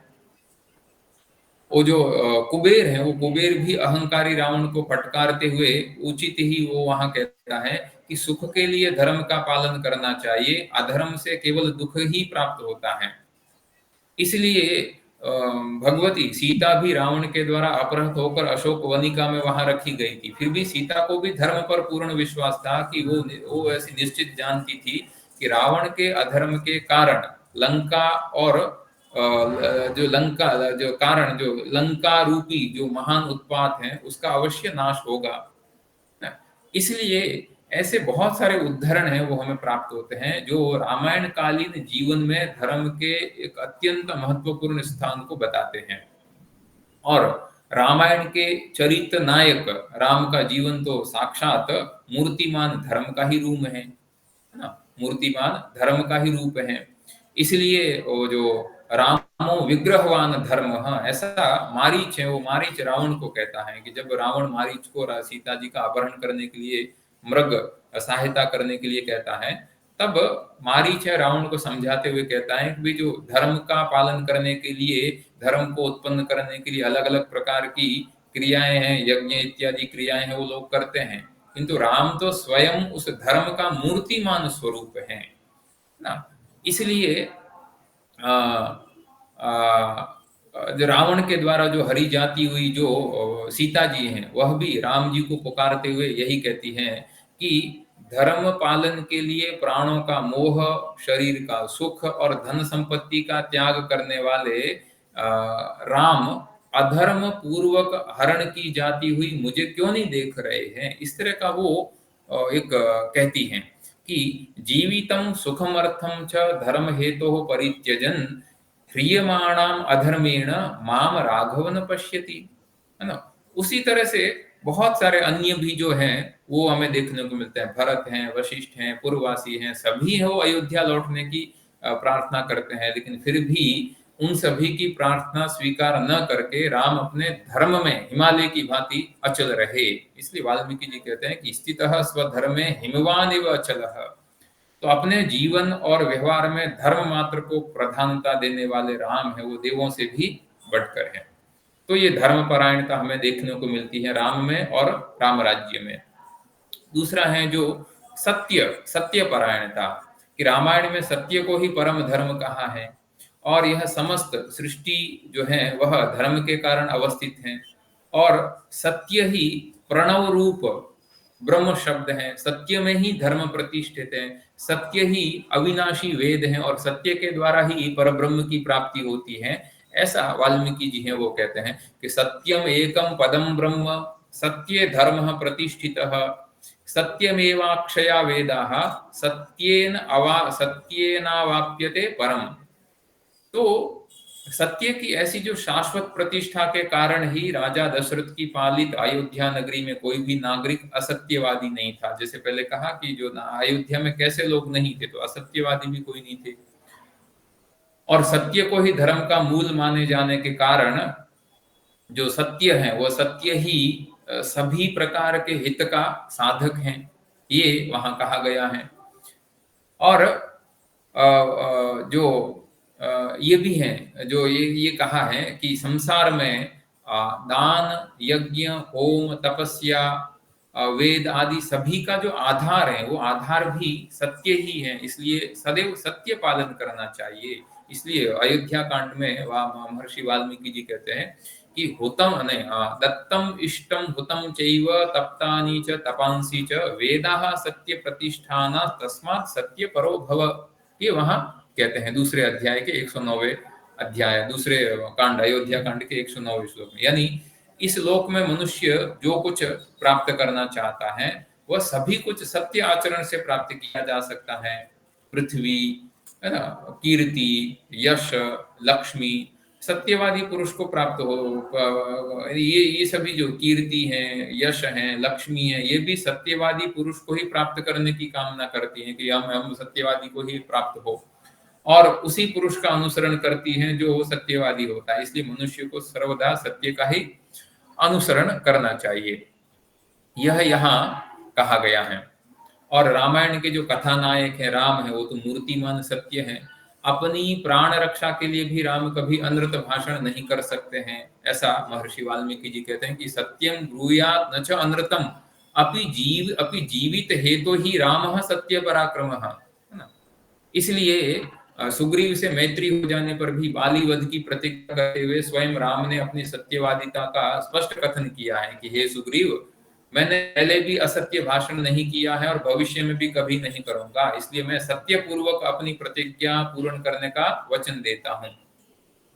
तो राम स्वयं तो सत्यवादी थे ही, वो दूसरों से भी सत्य पालन की अपेक्षा करते थे। इसलिए सीता की खोज में जब सुग्रीव थोड़ा प्रमाद कर गया था, तो सुग्रीव के प्रमादशील हो जाने पर राम ने लक्ष्मण से यही सुग्रीव के लिए संदेश भेजा था कि मैं सत्य से विचलित हो जाने वाले सुग्रीव का बांधवों सहित वध कर डालूंगा। ये ऐसा भी संदेश वो भेजते हैं, क्योंकि वो सत्य से विचलित हो गया। जो क्योंकि स्वयं राम वो सत्यवादी हैं, तो उनको उनको उनको भी भाई दूसरे हैं वो भी सत्यवादी हो, इस तरह की उनकी अपेक्षा है। तो सत्य पालन है, वो सत्य पालन भी हमें वहां देखने को मिलता है। उसी तरह से जो दया की भावना है, दया दया शब्द के लिए एक और दूसरा संस्कृत में शब्द आता है आनृशंस्य, यानी दया भाव। और वो ऐसा जो दया भाव है वो रामायण कालीन जो नागरिक हैं उनके जीवन दर्शन में प्रतिदिन उनके जीवन दर्शन में अनुस्यूत था। एक दूसरे के प्रति दया करना एक महान धर्म कहा गया है, इसलिए वाल्मीकि रामायण में कहा है आनृशंस्यम परो धर्म। तो सभी समाज में एक सामान्य धारणा यह होती है कि जो पापी है या पुण्यात्मा है या दुष्ट अपराधी व्यक्ति के प्रति दया करनी चाहिए। तो क्योंकि संसार में ऐसा कोई प्राणी नहीं है जिससे कभी कोई अपराध नहीं हो, है ना। जान अनजान में कोई न कोई अपराध हो ही जाता है, इसलिए उसके प्रति दया करनी चाहिए। और रामायण के विभिन्न पात्रों में हमें सर्वत्र दया भाव है वो देखने को मिलता है। राम तो सभी प्राणियों पर अनुकंपा रखते थे, इसलिए राम जी के लिए एक विशेषण वहां प्रयुक्त होता है सर्वभूतानुकंपकः, है ना, सभी भूतों के ऊपर अनुकंपा करने के लिए। आप देखिए कैसा उदाहरण भगवान राम ने दया का वो प्रस्तुत किया कि जब रावण के गुप्तचर, दो जब गुप्तचर शुक और शार्दूल, वो जब वानर सेना का क्या बल है, वानर सेना कितनी मात्रा है इत्यादि भेद जानने के लिए छद्म वेश बनाकर जब वो वानर सेना में विचरण कर रहे थे, तो वानरों को शक हुआ और उन्होंने उनको पकड़ लिया और फिर उनको बहुत पीटा दोनों को। तो उस समय राम है वो दया पूर्वक उन गुप्तचरों को वहां मुक्त कर देते हैं और कहते हैं कि तुम अपना कर्तव्य कर रहे हो, तुम वापस लंका जाओ। तो उनको दया भावना से उनके प्राणों की वह रक्षा करते हैं। तो इस तरह का जो दया भाव रखना और दयालु होना एक गुण है, लेकिन कदाचित व्यक्ति के दया भाव को कायरता भी कहीं न कहीं समझ लिया जाता है। और इसका प्रसंग भी एक रमणीय प्रसंग है, वो वाल्मीकि रामायण में आता है कि सीता हरण के उपरांत जब राम है वो अत्यंत व्यथित हैं और शोक से पीड़ित हैं, तो राम ने लक्ष्मण से यही कहा था कि हे लक्ष्मण, मैं लोक हित में तत्पर, जितेंद्रिय और जीवों पर दया करता हूँ। ये मेरा दया भाव है, वो मेरा स्वभाव है, लेकिन मेरा स्वभाव ही मेरा दोष बन गया है। यानी मुझे निर्बल मानकर मेरी पत्नी का अपहरण कर लिया गया है। इसलिए अब मैं सारे कोमल गुणों को समेट कर, मेरा तेज प्रचंड रूप है, वो मेरा जो तेज है वो प्रचंड रूप में प्रकाशित होगा। तो इससे स्पष्ट है कि दया जीवन का एक काम्य गुण अवश्य है, लेकिन ऐसे काम्य गुण से जीवन की तेजस्विता नष्ट नहीं होनी चाहिए। ये भाव भी हमें जो रामायण है, रामायण में देखने को मिलता है। उसी तरह से जैसे क्षमा की भावना है, तो क्षमा के लिए तो वाल्मीकि रामायण में बड़ा एक अच्छा अद्भुत श्लोक प्राप्त होता है। क्षमा दानम, क्षमा सत्यम, क्षमा यज्ञाश्च पुत्रिका, क्षमा यशः, क्षमा धर्मः, क्षमायाम विष्टितम जगत। है ना? तो क्षमा दान है, क्षमा क्षत्य है, क्षमा यज्ञ है, क्षमा यश है, और क्षमा ही धर्म है, और क्षमा पर ही सारा संसार आधारित है। तो वाल्मीकि रामायण कालीन जीवन में दया के सदृश ही क्षमा के भी अनेक प्रसंग प्राप्त होते हैं, और जिनसे इस जीवन मूल्य के, ये जो क्षमा है वो भी जीवन का एक मूल्य है, तो इस जीवन मूल्य का महत्व है, उसका भी ज्ञान होता है। क्योंकि असावधानी या प्रमाद या भूल के लिए प्रायः क्षमा मांग ली जाती है, और क्षमा कर देने से व्यक्ति के मन की विशालता और उदारता का बोध भी होता है। इसलिए जब तारा ने सीता जी के अन्वेषण में विलंब करने पर सुग्रीव है, उस सुग्रीव को राम जी जब कोप करते हैं, तो सुग्रीव को क्षमा कर देने का आग्रह वो लक्ष्मण जी से करती है कि क्षमस्व तावत पर वीर हंतस्त्व भ्रातरम वानर वंशनाथम। और लक्ष्मण जी भी सुग्रीव के प्रति जब वो आते हैं, और सुग्रीव है वो अपने राज्य में लिप्त हो जाता है और अपने कर्तव्यों को भूल जाता है, अपने प्रतिज्ञा को भूल जाता है, तो लक्ष्मण जी भी सुग्रीव के प्रति बड़े कठोर वचनों का प्रयोग करते हैं। लेकिन जब सुग्रीव इस तरह से क्षमा मांग लेता है, तो लक्ष्मण भी अपने कठोर वचनों के लिए सुग्रीव से वो क्षमा याचना करते हैं। तो इस तरह से क्षमा है वो भी एक जीवन मूल्य है, उस जीवन मूल्य का भी वह वर्णन है इस रामायण में हमें मिलता है। दान की भावना है वह भी यहाँ प्राप्त होती है, क्योंकि भारत भूमि में तो सदैव से ही दान देना एक पुण्य संचय का एक अप्रतिम साधन माना गया है। और वाल्मीकि रामायण के जीवन दर्शन में भी दान देने का जो आदर्श है वो सर्वत्र प्राप्त होता है। कि जैसे कहा था ना, अदाता, वाल्मीकि रामायण में कैसे लोग नहीं थे, तो एक शब्द आया था अदाता। अयोध्या नगरी में ऐसा कोई व्यक्ति नहीं था जो दानी नहीं हो। यहाँ तक कि ब्राह्मण भी दानशील थे, क्योंकि दान लेने में वो पर्याप्त, ब्राह्मण है वो पर्याप्त संयमी थे। दान अध्ययनशीलाश्च संयताश्च प्रतिग्रहे। तो जो क्षत्रिय धर्म में तो दान देना वो तो उनका कर्तव्य है। तो राम के साथ में वन जाने के लिए जो तत्पर हैं, वो लक्ष्मण भी जब वन जाने के लिए तत्पर होते हैं, तो राम जी उनको, लक्ष्मण को अयोध्या में रुकने के लिए कहते हैं। और अयोध्या में रुकते हुए माता सुमित्रा के साथ में भी तुम रहो, और अपना जो कुल है उस कुल का जो सनातन आचार है, उस सनातन आचार का वो वर्णन करते हैं कि दान देना, यज्ञ में दीक्षा ग्रहण करना और युद्ध में शरीर त्यागना, यही तो हमारे कुल का सनातन व्रत रहा है, सनातन धर्म रहा है। तो इस तरह से भारतीय संस्कृति के जितने भी प्रबलतम जो तत्व हैं, पोषक तत्व हैं, वो पोषक तत्व वाल्मीकि रामायण में हमें देखने को मिलते हैं। उसी तरह से जो मैत्री है, वो मैत्री भी वाल्मीकि रामायण में अनेक प्रकार के प्रसंग प्राप्त होते हैं। ऐसा अद्भुत उदाहरण जो विश्व संस्कृतियों में नहीं देखने को मिलता है। मैत्री भी जीवन का एक मूल्य है, तो उस जीवन मूल्य के महत्व का भी ज्ञान वाल्मीकि रामायण में होता है ना। तो वाल्मीकि रामायण की कथा में गति है वो तो राम और सुग्रीव की मैत्री के कारण ही आती है, अन्यथा सीता का अन्वेषण ही नहीं हो पाता। और मैत्री होने के लिए आयु है वो या जीवन स्तर है, वो उसमें कोई समानता है वो वहाँ अनिवार्य नहीं है। तो अयोध्या के राजकुमार राम की निषाद कुल में उत्पन्न गुह्य से परम मित्रता थी, जो हम अयोध्या कांड और जो लंका कांड वहां भी देख सकते हैं। और यही कारण है कि अपने मित्र राम को वल्कल वस्त्र पहने देखकर गुह जो है निषाद राजगुह अत्यंत दुखित हुआ, और उसने अपना संपूर्ण राज्य है वो राम को समर्पित कर देने का प्रस्ताव दिया। इसी प्रकार की जो मैत्री है वो दशरथ और जटायु के बीच में भी थी। पंचवटी जाते समय राम को एक विशालकाय गीध मिला। परिचय पूछने पर उस गीध ने स्वयं को दशरथ का मित्र बताया कि माम विद्धि वयस्यम पितुरात्मनः। जटायु ने अपने मित्र के पुत्र का परम सहाय किया। जटायु ने प्राण देकर भी दशरथ और राम का प्रिय करने का उसने संकल्प दिया और वस्तुतः सीता की रक्षा में ही उसने अपने प्राण भी त्याग दिए। इसलिए जो इस तरह का जो मैत्री का जो प्रसंग है, वो मैत्री का प्रसंग भी मैत्री है, वह भी जीवन का एक मूल्य है। और उपकार फलम मित्रम, है ना, अपकार और लक्षणम, जो अपकार करता है वह वस्तुतः क्षत्रिय शत्रु है ना। जो भी हमारा उपकार करता है वह मित्र ही है। ये भी हमें वहां देखने को मिलता है, क्योंकि वाल्मीकि रामायण में मैत्री का प्रेरक तत्व है वो उपकार कहा है, क्योंकि पारस्परिक उपकार या सौहार्द से ही मित्रता होती है और उपकार करने से ही मैत्री की पहचान होती है।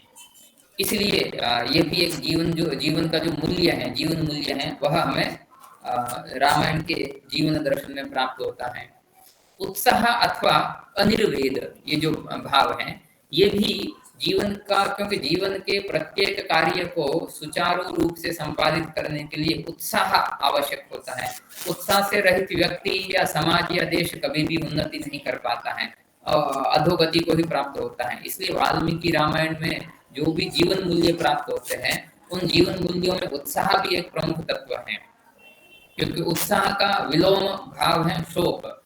शोक या विषाद से निर्वेद, जो उत्पन्न जो निर्वेद है, वो निर्वेद की स्थिति मन है, उस मन को शिथिल कर देती है और फिर किसी भी कार्य को करने के लिए मनुष्य की प्रवृत्ति नहीं होती है। और ऐसा ही परिलक्षित करके लक्ष्मण ने सीता हरण से, जब राम जी हैं वो अत्यंत व्यथित हो गए थे, विलाप करने लगे थे, तब राम जी को पुनः पुनः सांत्वना है वो लक्ष्मण जी देते हैं कि नष्ट कार्य पुरुष, यानी यदि उत्साह पूर्वक पुनः प्रयत्नशील नहीं होता, कि जिस पुरुष का जो कार्य है, कोई परिश्रम कर रहा था, उसका कार्य नष्ट हो गया है, और यदि वो उत्साह पूर्वक फिर से प्रयत्न नहीं करता है, तो उसका कभी भी प्रयोजन पूरा नहीं होता है। उत्साह से संपन्न पुरुष हैं, वो विषम से विषम परिस्थिति में भी साहस नहीं त्यागते हैं, और इस संपूर्ण विश्व में कोई भी वस्तु उत्साह के द्वारा प्राप्त की जा सकती है, क्योंकि उत्साह से बढ़कर और कोई बल नहीं है। तो ये जो श्लोक है, ये श्लोक हमें वहां प्राप्त होता है। और इसी श्लोक को कुछ समय पहले हमारे भारत के प्रधानमंत्री नरेंद्र मोदी जी ने भी मन की बात में उन्होंने उत्साह के बारे में कहा था। तो इस श्लोक का उन्होंने उदाहरण दिया कि उत्साहो बलवान आर्य नात्युत्साह परम बलम सोत्साहस्य ही लोकेषु न किंचिदपि दुर्लभम।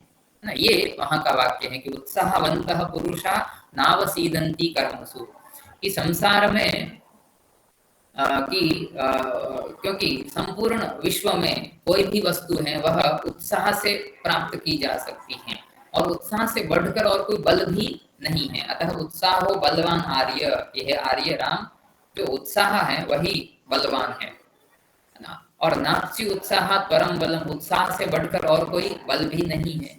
और ऐसा जो उत्साही पुरुष है, उस उत्साही पुरुष के लिए लोक में कोई भी वस्तु है वो दुर्बल नहीं होती है।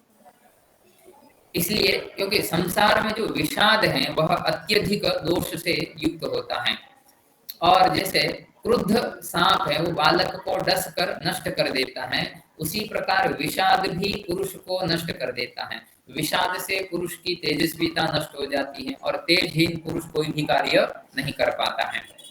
इसलिए उत्साह है वह भी आवश्यक, जीवन का एक अंग है, जीवन मूल्य के रूप में उसकी गिनती की गई है। जैसे रामायण का जो प्रसंग है कि हनुमान जी से सीता जी का जब कुशल समाचार पाकर राम पहले तो प्रसन्न हुए, लेकिन फिर उन्होंने विचार किया कि समुद्र को पार करना है और वो तो बड़ा दुष्कर कार्य है, ऐसा जानकर फिर से वो शोकाकुल हो गए। तो उस समय सुग्रीव ने इस निरुत्साह की निंदा करते हुए राम को समझाया कि शोक से व्याकुल दीन और निरुत्साही व्यक्ति के सारे कार्य नष्ट हो जाते हैं और स्वयं विपत्ति में पड़ जाता है। इसलिए वो कहते हैं कि उत्साह, सामर्थ्य और मन का पराजित नहीं होना ये कार्य सिद्धि के हेतु होते हैं, है ना। अनिर्वेदम च दाक्ष्यम च मनसश्चा पराजयम कार्य सिद्धि कराण्याहु, है ना। और जब परम चतुर और बुद्धिशाली जब हनुमान जी भी जब लंका में सर्वत्र अन्वेषण करके भी सीता जी को खोज नहीं पाए तो हताशा के कारण उनका उत्साह नष्ट हो गया और वो बड़े विषादग्रस्त होकर बैठ गए। लेकिन फिर पुनः उन्होंने स्वयं ही मन में ऐसी विषाद की अवस्था को, निर्वेद की अवस्था को हटाकर उत्साह का आश्रय लिया और वो सीता जी के अन्वेषण में प्रवृत्त हुए और राम कार्य वो सिद्ध कर सके। तो इस तरह का जो उत्साह है, उसका उत्साह का भी वर्णन है, वह जीवन मूल्य के वर्ण रूप में हमें रामायण में देखने को मिलता है। अगला जो अंग है वह है प्रतिज्ञा पालन। तो वाल्मीकि रामायण में जितने भी जीवन मूल्य प्राप्त होते हैं उसमें से ये प्रतिज्ञा पालन एक ऐसा मूल्य है जिसमें सत्य, उदारता इत्यादि जो गुण है वो सारे के सारे इसमें समाहित हो जाते हैं। या ये भी हम कह सकते हैं कि रामायण में प्रतिज्ञा पालन गुण वो सदाचार का आधार है ना। क्योंकि राजा दशरथ ने राज्यसभा में आए हुए ऋषि विश्वामित्र की प्रत्येक आज्ञा पालन करने की वो प्रतिज्ञा ली थी। लेकिन जब विश्वामित्र जी की प्रार्थना सुनकर कि राम को और लक्ष्मण को तुम मेरे साथ में वन भेजो यज्ञ की रक्षा करने के लिए, तो राम को वन भेजने में आनाकानी करने लगे। तो उस समय विश्वामित्र जी क्रुद्ध हुए और प्रतिज्ञा पालन नहीं करने के लिए उन्होंने प्रतिज्ञा पालन नहीं करने के लिए ये जो प्रतिज्ञा पालन नहीं करना ये समग्र रघुकुल के लिए अयुक्त और अशोभनीय है। क्योंकि वो कहते हैं विश्वामित्र जी वहां कहते हैं कि जो व्यक्ति प्रतिज्ञा पूर्वक पहले तो आशा दिलाकर फिर प्रतिज्ञा भंग कर देता है वह तो संसार के सभी पुरुषों में अधम है, और जो राजा अपनी प्रतिज्ञा को झूठा कर देता है उस अधर्मी राजा से बढ़कर क्रूर और कौन होगा ना। तो इसलिए प्रतिज्ञा पालन भी वहां एक कर्म बताया गया है और वहां कहा गया है बालकांड में प्रतिश्रुत्य करिष्येति उत्तम वाक्यम अकुर्वतः इष्टापूर्त वधो भूया तस्मात् रामम विसर्जय। कि आप इसलिए राम है, उस राम को आप मेरे साथ में वन में भेजिए क्योंकि आपने प्रतिज्ञा की है। क्योंकि प्रतिज्ञा भंग करने पर व्यक्ति के सारे जो कर्म पुण्य कर्म है वो पुण्य कर्म नष्ट हो जाते हैं। और निरंतर धर्म पालन में तत्पर राम की जो प्रतिज्ञा है वो राम का प्रतिज्ञा पालन तो विश्व में प्रसिद्ध है ना। गुरु, भाई, पुरजन, परिवारजन सभी के द्वारा सम्मिलित रूप से अनुरोध किए जाने पर भी राम चित्रकूट से इसलिए नहीं लौटे क्योंकि वो पिता की प्रतिज्ञा नहीं तोड़ना चाहते थे। गुरु के सम्मुख की गई राम की प्रतिज्ञा अटल थी कि राम की वह वन में वनवासी के रूप में रहकर वे अपनी प्रतिज्ञा का पालन करेंगे, है ना। क्योंकि राम जी का वहां प्रण है, वो कहते हैं कि भले ही चंद्रमा है, उस चंद्रमा से उसकी चांदनी अलग हो जाए, हिमालय से हिम है वो अलग हो जाए, हिमालय हिम का त्याग कर दें या सागर अपनी सीमा का उल्लंघन कर दें, किंतु मैं पिता से की गई प्रतिज्ञा को नहीं तोड़ूंगा। इस तरह का वो वहां कहते हैं कि लक्ष्मी चंद्रात अपेयाद वा हिमवान वा हिमं त्यजेत अतियात सागरो वेलाम न प्रतिज्ञाम अहम पितुः, ऐसा वो कहते हैं। तो इस तरह से जो प्रतिज्ञा पालन है वो भी एक जीवन का अंग वहां कही गई है। उसी तरह से अन्य भी जो भावनाएं हैं, शरणागत की जो रक्षा है वो भी एक मनुष्य के धर्म और कर्तव्य के अंतर्भूत हैं। शरणागत की रक्षा है। इसके अतिरिक्त जो और भी जो गुण हैं जैसे पुरुषार्थ का पालन करना, है ना। पुरुषार्थ यानी जो वस्तुतः जो भाग्य या नियति तो पूर्व जन्म में किए गए कार्यों का परिणाम है जिसका भोग तो भोगना ही पड़ता है, किंतु जो व्यक्ति कार्य करना प्रारंभ करता है तो देव और पुरुषार्थ दोनों का सहयोग मिलने पर ऐसे पुरुष को अवश्य सफलता प्राप्त होती है। इसलिए पुरुषार्थ है वो पुरुषार्थ अवश्य करना चाहिए। ये गुण भी हमें वहां देखने को मिलता है। तो इस तरह से ऐसे जो उदात्त गुण हैं वाल्मीकि रामायण में, ऐसे जो उदात्त गुण हैं वह उदात्त गुण हमें वहां देखने को मिलते हैं। और यही कारण रहा है कि जो वाल्मीकि रामायण है वह वाल्मीकि रामायण और इस रामायण की जो लोकप्रियता है वह लोकप्रियता सभी संस्कृतियों में रही है। सभी संस्कृतियों में इस रामायण की लोकप्रियता है वह अनुस्यूत रूप से वहां रही है।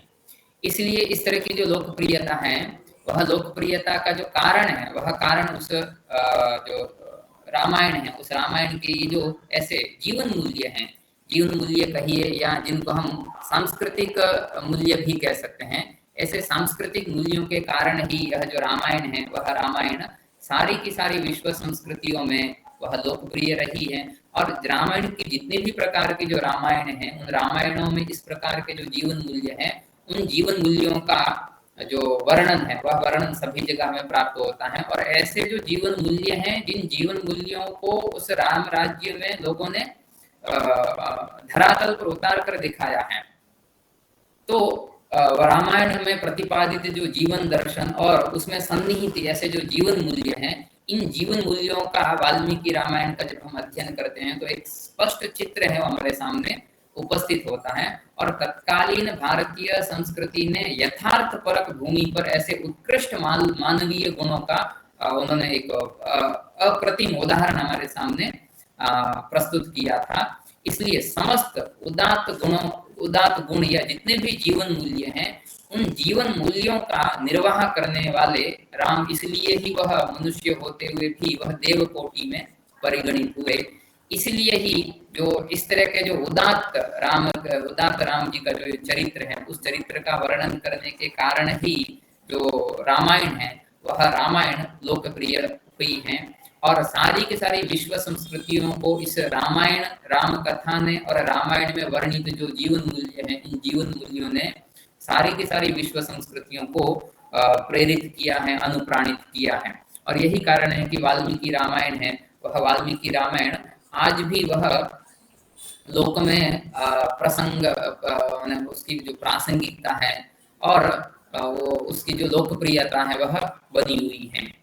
क्योंकि समाज की जो वर्तमान स्थिति है वो उसमें राम राज्य की जो प्रासंगिकता है फिर से हमें वो दृष्टिगत हो रही है, फिर से उसकी आवश्यकता हो रही है ना। इसलिए एक जो राम राज्य में भले हम जो एक राज्य की अवधारणा देखें, राजा की, नागरिक की, या एक जो लोकपाल की जो कल्पना करने वाला जो राज्य के समाजशास्त्री हैं या राज्य की अवधारणा में लोकपाल है वो जो लोकपाल है वो हमें स्वयं उस राम राज्य में हमें दिखाई देता है।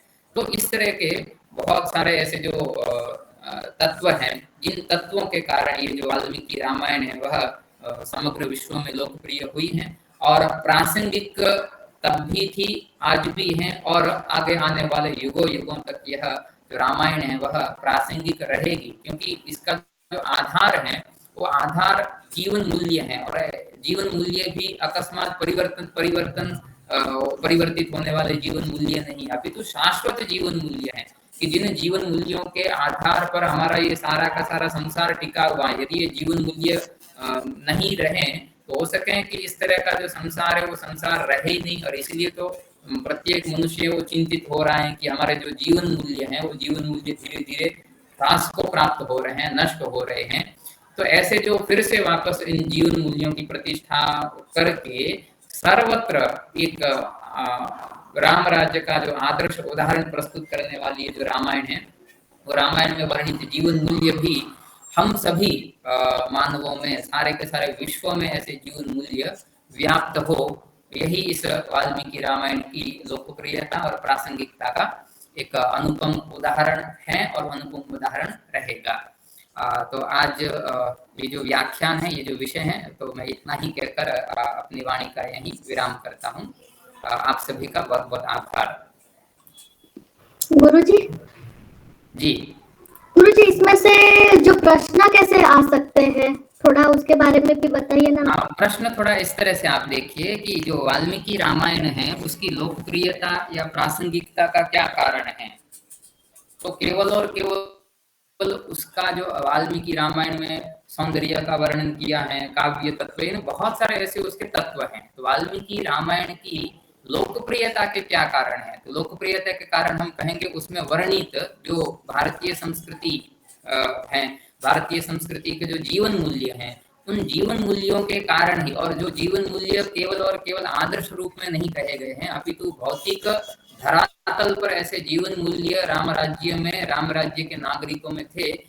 ऐसे जीवन मूल्यों के कारण ये जो रामायण है उस रामायण की लोकप्रियता और प्रासंगिकता रही है। कौन कौन से जीवन मूल्य हैं, तो जिसका थोड़ा सा लिस्ट मैंने आपके सामने रखा। और दूसरा जो एक राम राज्य जो कि एक अवधारणा है, वो भी इसमें से एक प्रश्न बन सकता है। ओके। गुरुजी ये हमारे सिलेबस के मुताबिक कौन कौन से टॉपिक कवर हो गए हैं, वो थोड़ा कंफ्यूजिंग लगता है। अच्छा अच्छा, मैं आपको बता देता हूँ। देखिए रामायण में यदि हम देखें तो यूनिट 1 और 2 रामायण का जो आपका पेपर है उसका मैं आपके साथ में उसका चर्चा कर रहा हूँ। तो रामायण की पाठ परंपरा और उसका जो भारत और भारत के बाहर जो उसका ट्रांसमिशन है वो हो गया है। फाउंडेशन ऑफ राम कथा है वो हो गई है। डिवाइन ओरिजिन्स ऑफ महर्षि वाल्मीकि रामायण और राम कथा वो टॉपिक हो गया हमारा। और इससे जो पिछला जो हमारा रामायण के ऊपर व्याख्यान हुआ था तो उसमें जो सिग्निफिकेंटली डेविएशन ऑफ जो राम कथा, तो भारत और भारत से बाहर जो राम कथा में जो भी विचलन आए हैं उसके बारे में, और पॉपुलरिटी और रिलेवेंस ऑफ ट्रेडिशनल रामायण आज ये हो गए हैं। रामायण में 3 और व्याख्यान मैं आपका लूंगा तो हमारे ये जो दोनों यूनिट हैं वो पूरी हो जाएगी। एक तो जो रहेगी वो भारतीय साहित्य और कला के लिए जो रामायण की उपजीव्यता है उससे संबंधित होगा। एक मर्यादा पुरुषोत्तम राम इस प्रकार का टॉपिक रहेगा। और तीसरा जो रहेगा रामायण में the human relationship of the human nature और रिलेशनशिप इन रामायण, इस तरह का जो विषय है। ये 3 टॉपिक अभी बाकी रहेंगे। तो आगे आने वाले फिर वर्गों में इसके विषय में हम चर्चा करेंगे। और शायद 6 तारीख को एक और मेरा व्याख्यान रखा है। और मुझे आपके साथ में जो धर्म और कर्म जो यूनिट है आपका जो पेपर है उस पेपर की दूसरी यूनिट है वो लेनी है। तो 6 तारीख से हम उसको भी शुरू करेंगे धर्म और कर्म को। तो मंडे को मोस्टली हमारा रामायण का जो भी बाकी 3 टॉपिक बचे हुए हैं उसको हम मंडे कवर करने की कोशिश करेंगे। और बीच में जब व्याख्यान का ये समय देंगे तो धर्म और कर्म की दूसरी यूनिट है, क्योंकि धर्म और कर्म में एक ही व्याख्यान हुआ था, बाकी दूसरी यूनिट के सारे टॉपिक बाकी हैं, उसके ऊपर हम चर्चा करेंगे। ओके जी जी ठीक है। आप सभी का बहुत बहुत आभार। पीपीटी मैं आपको ग्रुप में शेयर कर दूंगा शाम तक या कल तक। गुरुजी एक ही भेजा है आज तक पीपीटी, हमको एक ही दिया है। मैं राजेश जी को सारा वहाँ एक्चुअली भेजता हूँ तो शायद वहाँ से मिल जाएगा, नहीं तो मेरे पास सारी हैं। अगर आप कभी कहेंगे तो मैं आपके ग्रुप में शेयर कर दूंगा। अभी डाल दीजिए ना गुरुजी, क्योंकि राजेश मैं डाल दूंगा। अभी 5 एक मेरा दूसरा एक लेक्चर है तो अभी तो मैं वहाँ रहूंगा 7:30 तक, बट मैं कर दूंगा उसको। ओके हाँ जी, हमारे ग्रुप में सीधा ही डाल दीजिएगा ना प्लीज। जी जी जी हाँ थैंक यू। प्रणाम गुरुजी। ओके ओके प्रणाम प्रणाम। नमो नमः गुरुजी। नमो नमः। नमो नमः गुरुजी। नमो नमः।